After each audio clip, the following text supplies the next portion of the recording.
welcome. I'm here today with Roland Comtois, a spiritual medium, a grief guide, and author. And we're here to talk about one of my favorite subjects, a subject that actually a lot of people avoid, which is death and dying, which seems to be a taboo, almost like if you talk about it, it's contagious. It's like a disease in our culture.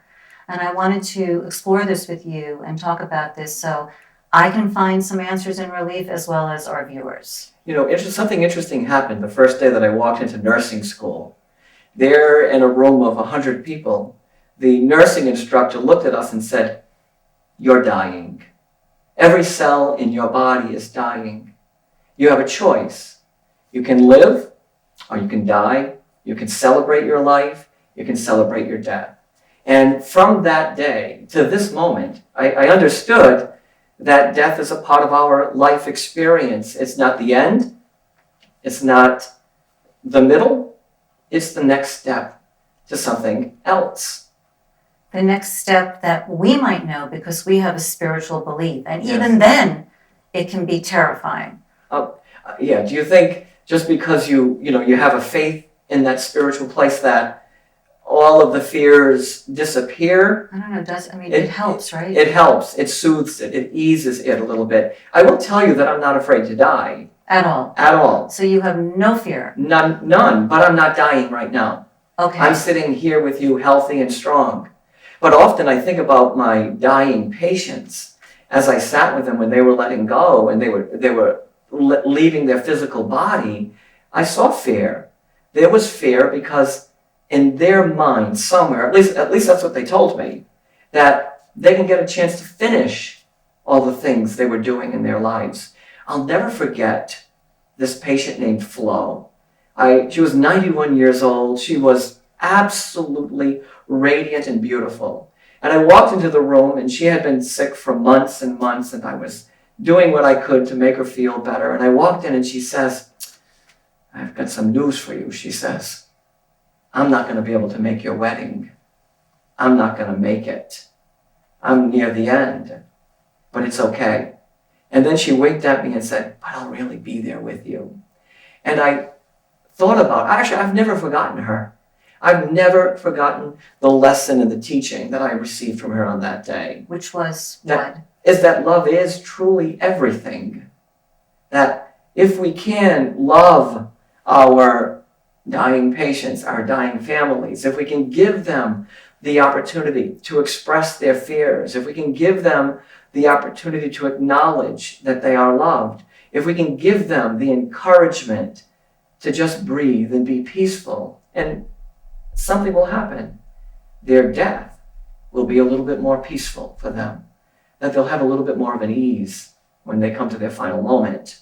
So by having a more conscious transition, almost Yes. a birthing to death, Yes. it makes that process almost like being born, where we have midwives, we have preparation. We need preparation for death, which means being with loved ones, Yes. right? That's so important. I mean, the Dalai Lama, I think at 59, said it's time to start preparing for Yes. my death, or that all of life should be an awareness of the moment and releasing the moment, like going to sleep and waking up is kind of like a death. I think we have to be aware that we're alive, that we are living. A woman came up to me once and she said, "Well, really, come on. How can you really have a good death?" And I looked at her and I said, "By living the best life that you can live." So when you come to that moment, when you come to that experience in your life, you've addressed your legacy.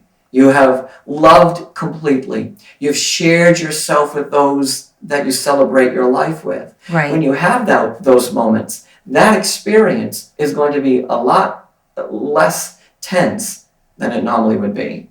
So you're saying by being aware, by being in the moment, every moment, that death can be an easier transition. Yes. But what about still the fear? I still have it, and I consider myself somewhat aware or spiritual of just going into where are we going? Yeah. You know, where are we going? Well, I think we should address the fear. Yeah, Right? okay. The fear is the unknown. Yeah, it's a little scary. I can tell you that I've had a near-death experience, but you haven't had the experience yourself. No, that's almost like a blessing. Have a little near-death experience, you know what's there, and then you can really live life. Like Yes. Anita Moorjani was very sick. She had a near-death experience. The light healed her. She's back. She's having a blast. Yes. Eben Alexander, the neurosurgeon, Yes. the same thing. So can you talk to us about your near-death experience, and did it change your view on dying? You know what? I'm going to tell you the greatest lesson that I received from that was that this life, this moment, is as spectacular and as vibrant and as beautiful as what's beyond. I'm choosing to live it this way. You know, one of the things that happened was when I was coming back into my body, there was a moment when I said to myself, is life as beautiful as it is in heaven? Are the colors as vibrant and alive? And when I opened my eyes back where I was in that little room with 15 people looking over my shoulder and my cousin wanting to figure out what was going on, I looked into the eyes of the people that I was with. They had the most beautiful, colorful eyes. I looked into the souls of the people that I was with, and I felt this amazing energy. And what I came to understand was that this life is worth living, that this experience is worth having, that you don't have to die to see it, you don't have to leave your body to experience it, that here and now we can get to that place. We can find that place within ourselves. So it taught me a great lesson. But do you feel, I guess if you feel this is all there is, it has a whole different cast to it. It doesn't have maybe, I don't know, you would think then actually there'd be more richness. That's what I'm kind of confused. Like if you know that we're going on to something else, and we are, and it could Yes. be, it's from what I hear, it's more spectacular, It is. then the fear should be kind of alleviated a little bit. It should, but you're a human being. You live a human condition. You live a life attached and connected to people and things. And when you face that experience, you start to think about leaving your kids. Right, that's a big one. We Right, talked about you start to think about leaving your legacy. You start to think about, did I do enough? Did I say enough? Did I love enough? Did I love enough? I will tell you that I spend many days in my months talking to people that are dying. I had a conversation with a woman from Chicago. She was on her last days, alert and conscious, knowing that she was dying. She fought her cancer with this valiant fight, right? And I get on the phone with her, and the only thing she asks me is, how can I tell my kids? How can I tell my kids? And what can I tell my kids? And will my kids be all right when I finally let go? I'm working with a woman right now who asked me this question: what is my legacy? And will my legacy touch the lives of those that are left here? Because, she said, I'm ready. I'm ready to expand. I'm ready to go. I'm ready to let go of this that held me here. Yeah. The Bhagavad Gita says to us that this is simply the garment that holds the soul. And if you look at people that have passed, there was one friend of mine, when the soul is gone, it just looks like a costume, like an earth suit. There's nothing, there's no vibrancy, there's nothing there. It's just... What makes us vibrant is a great question. Yeah. What makes us vibrant? Is it the physical aspect of who you are, or is it something in you? I often talk about my mother, right? I often talk about her. And what made her spectacular, what made her extraordinary, was this something inside of her. She was a beautiful woman. She was 5 feet 3 inches, beautiful, dynamic. But what made her extraordinary and spectacular and feisty was this energy inside of her, the part of her that lives on, that remains, the part that continues. So maybe we talk about this wrong. People don't like to talk about dying because we don't die. So why do we wouldn't want to talk about something that's not really a truth? It seems unnatural, and then we're not educated about it. So when you talk to spirits, and I'm with you all the time, to departed loved ones. Yes. And so they're there for their family. But do you feel like they're frustrated that they can't help their beloveds? No, I So don't. you feel they're in a place of peace? I don't. I do want to take a step back, though. Okay. I think that we have to keep talking about dying and death. Right. That it has to become as familiar and as comfortable as birth and life. Absolutely. And I think there has to be a balance there, because we're all going to die. And I'm not saying that every single day in your life you have to say, well, I'm dying today. You know, I'm not saying that. I'm saying that we have to have healthy conversations that prompt a comfort inside. What's familiar to us now, and if you watch TV, what's familiar is that death is scary. Right. What is familiar to us is that when you watch television, you see ghosts walking around and it seems unsettling and scary. Let's transform that energy to peace and love, and let's do it right now by talking about it. Let's just talk about it. Let's just get comfortable with the conversation, you know. Let's just take the information. There's a book here that I brought with me. It's Forever, written by Mildred Cram in 1918. In one small tiny paragraph, she says, "Sir, I think I'm going to live forever." In 1918, this woman, Mildred Cram, writes this little book about life being forever.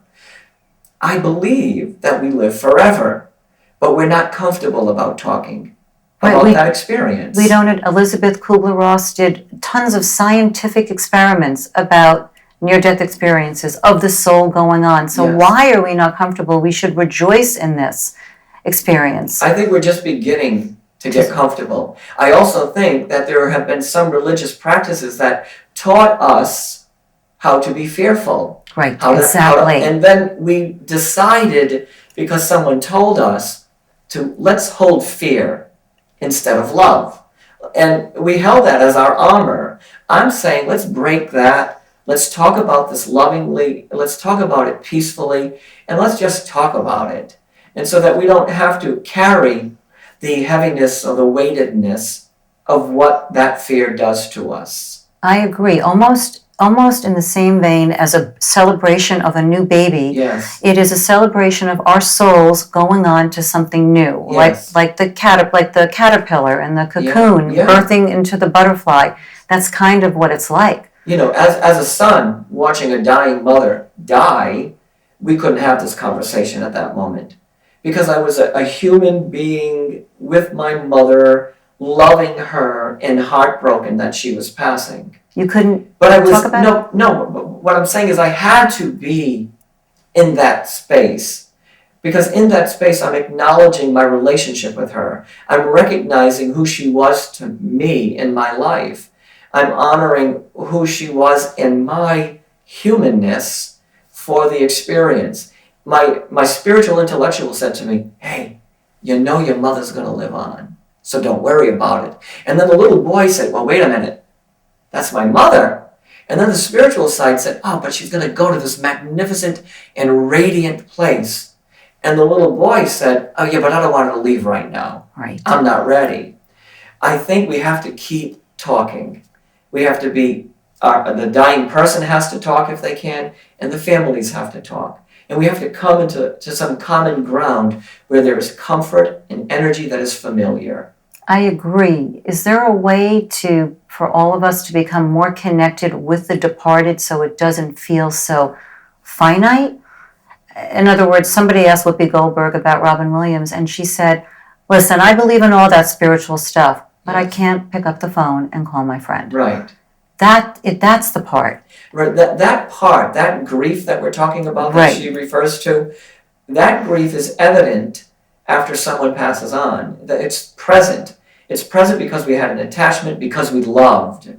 And we have to learn how to relate. We have to learn how to communicate. We have to learn how to recognize the most amazing signs that our loved ones bring us. So it's a different type of relationship, and it's a different type of experience. Right. And I think that's what we need education on, is how to relate to loved ones after they pass. It's just a different kind of communication. And that's what you do so beautifully. By you alert people to, what are you paying attention to? Can you sit in the stillness? Is it a sign? Is it a penny? Is it a butterfly? That's important. It is. Because then I've seen it time and time again, people come here, they feel completely distraught, and they feel no connection, and they leave, and they're glowing, and they feel they've connected to these loved ones that have departed. That's a big, important piece of the death conversation. It is an important piece. So when we think about the dying person, and again, I'm relating stories of my nursing career and the multiple times that I've sat at a bedside of someone dying. Again, back to my mother, and she said to me, probably 50 days before she passed, she says, "What are you going to do when I'm gone?" Wow. "What are you going to do when I'm gone?" And she looked deep into my eyes, and I said, "Mom, I have no idea, because you never left before.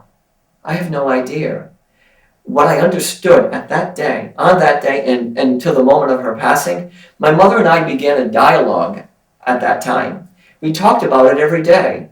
So when that moment came, when she finally passed, the grief, the pre-grief that I had of that experience eased because we talked about it. I would walk into the room and she'd say, "How you doing about my going?" Wow. And I'd say, "Mom, I'm okay."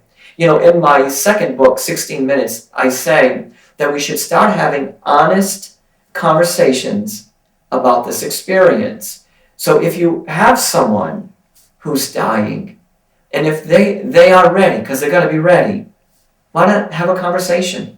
Why not open the dialogue and open that opportunity just to talk about it? Just to say, "You know what? I'm here if you need me." Was she scared? Was your mom scared? She was scared. She was scared. To finally, I almost think of it as like letting go of a balloon. That's the ultimate surrender. Yes. And so a lot of religions have ways to prepare. Yes. Talking about it, yes. Being quiet, getting in touch with your etheric body. I mean, this helps a lot of people. Yes. In order to transition, or even just discussing it so it doesn't come as like a shock. Right. Like, oh my God. You know what else they want to talk about? They want to talk about God. Yeah. My mother wanted to talk about God. And many of my patients, we never talked about God, wanted to know, is there something beyond here? And I would hear them say, "I'm ready to go, but is there something beyond here?" And we would have those discussions. And when we had those discussions, the restlessness, the anxiety disappeared. They want to talk about God. They want to talk about spirituality. They want to talk about, did they matter? So wouldn't this be an amazing time right now for you to tell the people of your life they matter? Yeah. Every second. Why wait till someone's at that door? Or to explore your own feelings also about this. It's also being prepared, and I would much rather die with my loved ones and with very wise counsel like you around me to help me transition. Like, that would make me feel better.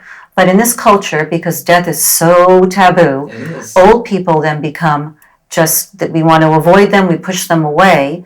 A lot of them don't get the opportunity to die at home with their loved ones. This has to all be changed. The numbers are stagnant of the people that die in nursing facilities, hospitals, who would want to die at home. God. That opportunity isn't there for them. But it doesn't mean that we can't have a team of people who will go in there and offer end-of-life spiritual care. Because I think as hospice is providing physical care, as the minister is providing maybe religious support, why not go in there and just have a real, heartfelt, conscious conversation? I love that. About this experience. Without too much medication, so the person can have some control and experience of that. That would be like knocking out a mother totally, having a baby. Now people want to experience it. They do. So this could be something to almost not to be looked forward to, but since we can't avoid it, we might as well try to enjoy it a little bit. Let's figure it out. Why not? I knew a woman about 8 weeks ago. She had previously been diagnosed with cancer. It got better, she got worse, and then she decided to throw herself a party.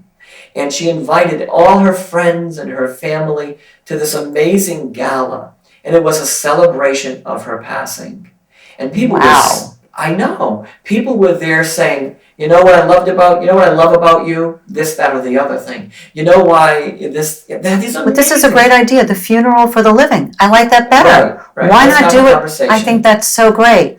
I don't even want a funeral. I want a big, Party. crazy party with Celebration. music and dancing. I Yeah. don't want people crying. I want it to be a celebration. Yes. Now, there are plenty of people around who don't believe in that philosophy. They're not there yet. That's fine. I'm not here to tell you or anyone who's watching this how to experience their death. What I'm saying is, let's get rid of the fear. Right. Let's get rid of the suffering. You're already going through a lot physically. What can I do? What can we do to help that moment be much more peaceful? Can I share another story with you? Of course. I'm at the bedside of a man. He's 82 years old. He had drifted away for the last 20 years. And I'm standing by, the family called me in to do some prayers. I walk in, I put on some music. This man is unresponsive, but his family is there. They needed as much love and as much support as he needed. And so I gave them an opportunity. I said, this would be a great time to tell your father. Oh, I'm getting emotional telling you this. This would be a great time to tell your father how important he was in your life. Here's what I want to say to you and to everybody who can hear my voice. Tell them now. Tell them now. Tell them right now. Pick up the phone and tell them now. Send the person you love right now a text message.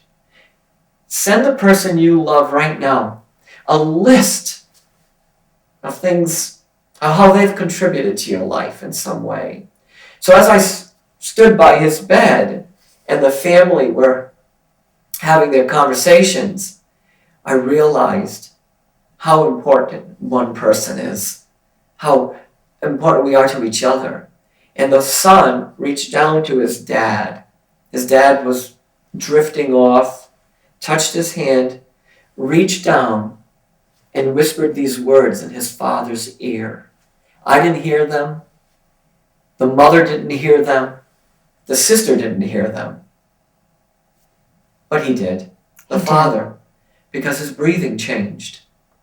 His breathing went from 20, 30 breaths per minute to 15, to some ease. Something happened.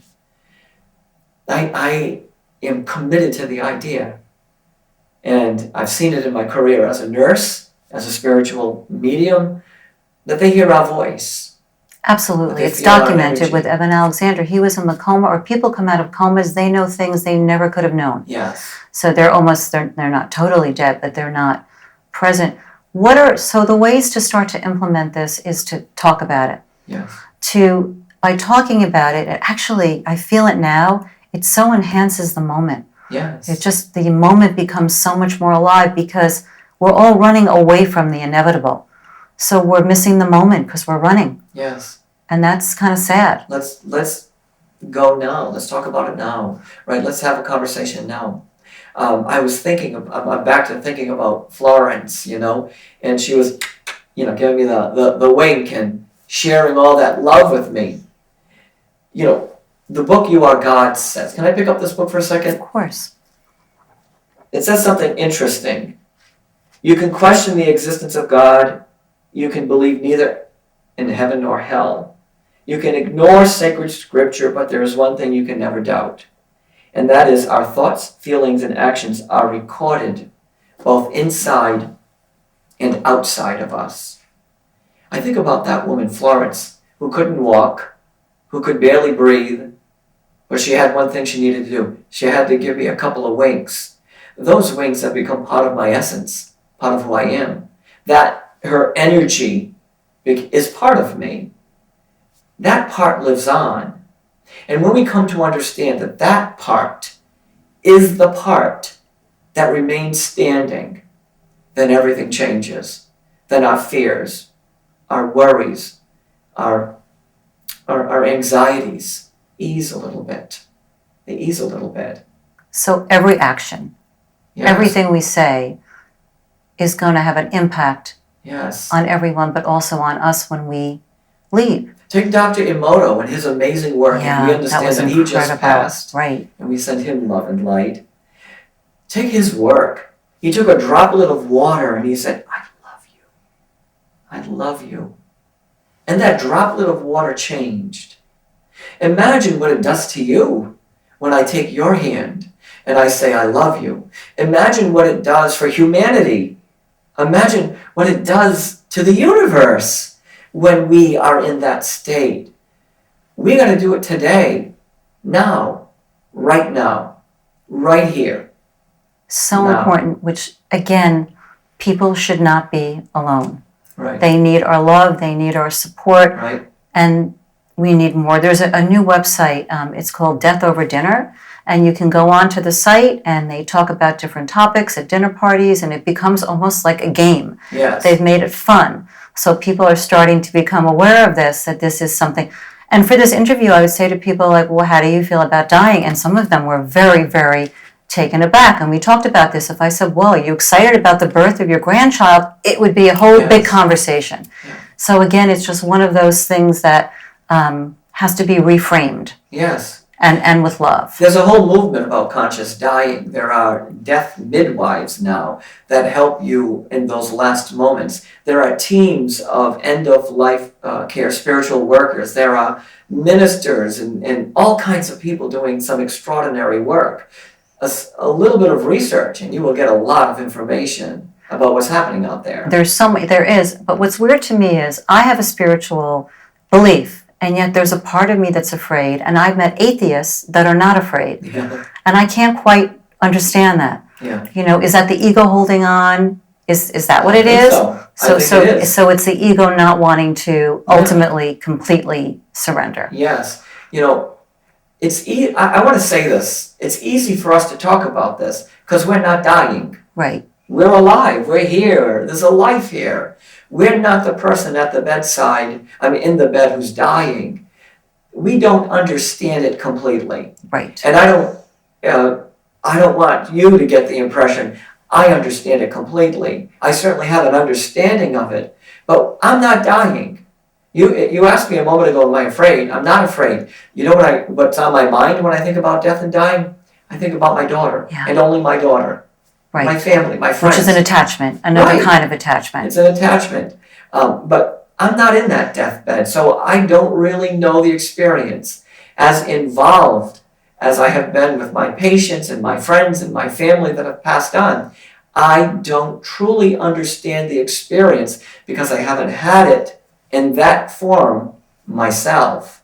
I sat there with my mother. I sat there with my mentor. I sat there with my friends. You know, I sat there with a very dear friend of mine. Her name was Kat. And she passed in 2007, and I was summoned to her nursing home room.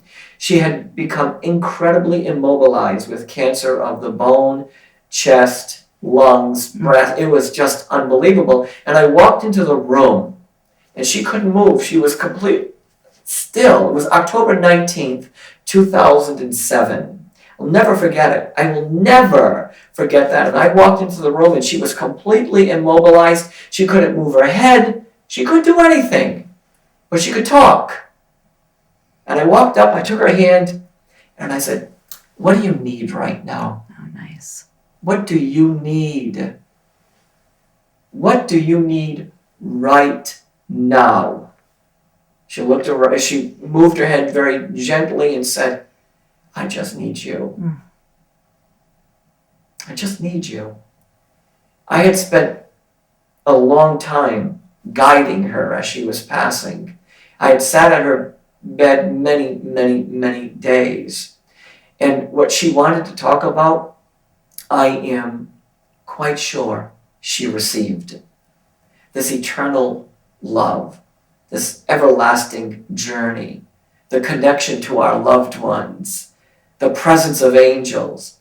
Again, when I was there with her on her final day, it was pretty spectacular, I must tell you. Pretty spectacular. Again, she became an extraordinary teacher to me in that moment. All I need is you. Let me share something with you. You know what our loved ones need when they are dying? Do you know what our people need? They just need us to be there. but they need us to be there with our truth. Right, not with fear. Not with fear. And it's okay to say, I'm going to miss you. I'm going to miss you, Mom. It's okay to say that. It's okay to recognize that within you is the human energy, the human part of you. There's a spiritual part of you. There's a human part of you. The mission that we have is to integrate all this so that we truly become one. And Kat taught me that lesson. Can I share another story with you? Yes. So I was summoned back to Kat's bedside because she was dying. I was in Chappaqua, New York, and I had no choice but to go. I needed to be there. So I drove down, said my goodbyes. She was alert and responsive, and went back. And I went to this little shop in Comtois, New York. I walk in, and I said, I'm a little heart-heavy. My friend just passed away. She said, well, so did mine. She said to me, do you want to hear? The owner of the shop said to me, do you want to hear my friend's favorite song? I said, you know what? I do. She put on the music. It was Kat's favorite song. It was the song Over the Rainbow by Iz, Hawaiian singer Iz. And it was blaring through the store, and I'm sobbing, and Linda, the owner of the store, is crying, and people are coming into the store. They're crying, and they don't know why they are crying. And I said to myself, come on, was this moment real? I get in my car, I put the keys in, I look in front of me, there's a car with the license plate CAT 1019. You can't make this up. This happens all the time. It happens all the time. If you're conscious. If you're awake. Right, if you're awake. If you're awake. It's so important, too, that everyone I've spoken to, all of the books, near-death experiences, the guardian angels, your loved ones come to help you. We are not alone when we cross. That's a big comfort. Mm-hmm. Can you talk about that? I can. I can also tell you that they tell us, and this is my understanding, that they're there before we die. Before we physically die, they're already there. They're already there. They're already there making waves, preparing us. They're already there making a connection. I write in my book, my second book, I write the story of them already being there. That they are there, that they are present, but they're allowing the physical exchange to take place. Me, the son, crying on my mother's shoulder. My mother surrendering completely to that amazing energy that exists beyond the physical experience. They allow us to have that experience. That cannot be taken away from us. So they're there with us in that precise moment, which leads me to another thought. May I share it with you? Some people choose to die alone. Some people make their choices. I've heard of that. They wait till everybody's gone. They wait till everyone's gone. Why? Just because that's their choice. Why? Because it's their choice. Right. Someone may not choose the things that we think are right. They choose the things that are perfect for them. And that's what matters.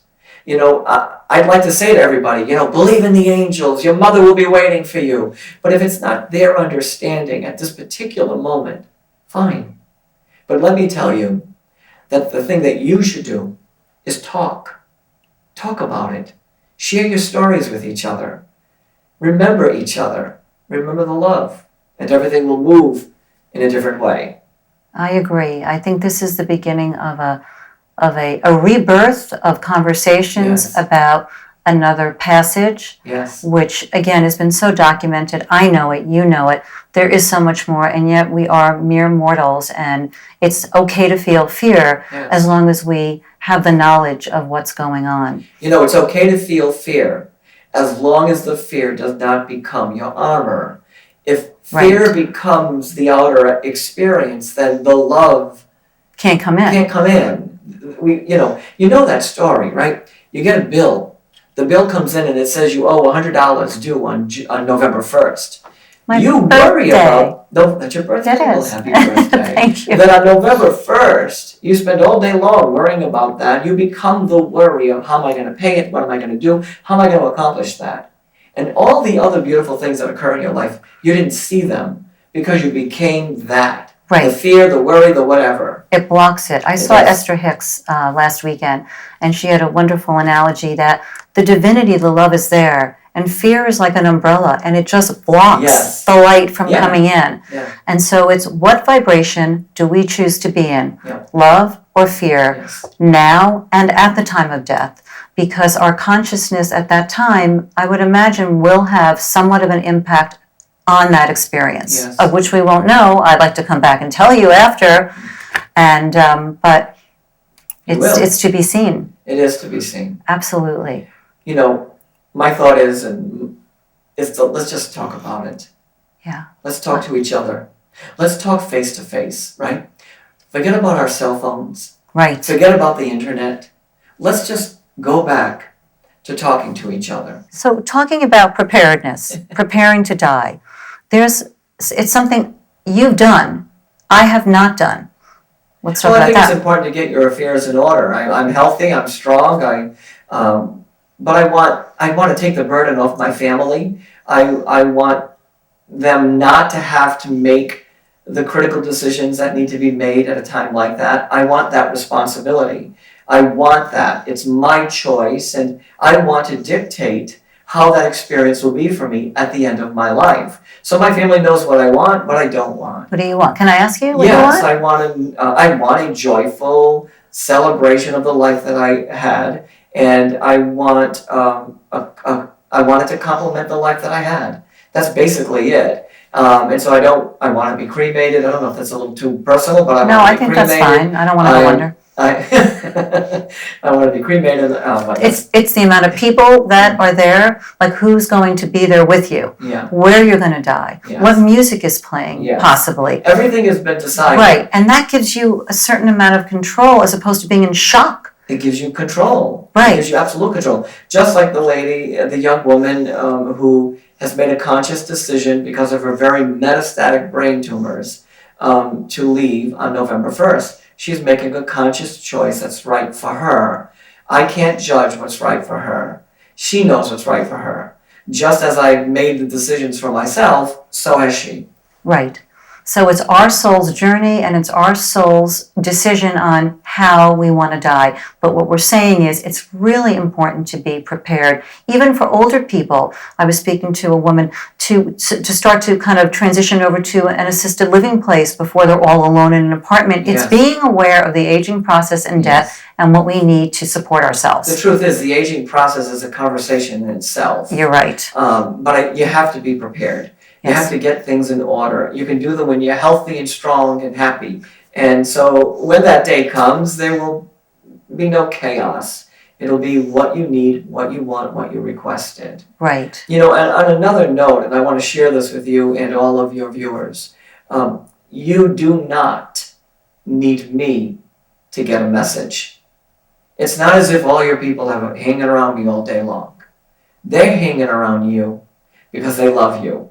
They're your guides, your guardians, your angels, whatever it is you believe in is part of you and is with you. So you did a meditation on my healing rooms for how to connect with your departed loved ones. What else can we do, Roland? I know you say be still. Yeah. Until you perfect stillness, forget it. Okay. Until you get quiet and still and recognize that all this amazing energy is within you and within your grasp, then forget it. The communication occurs in you.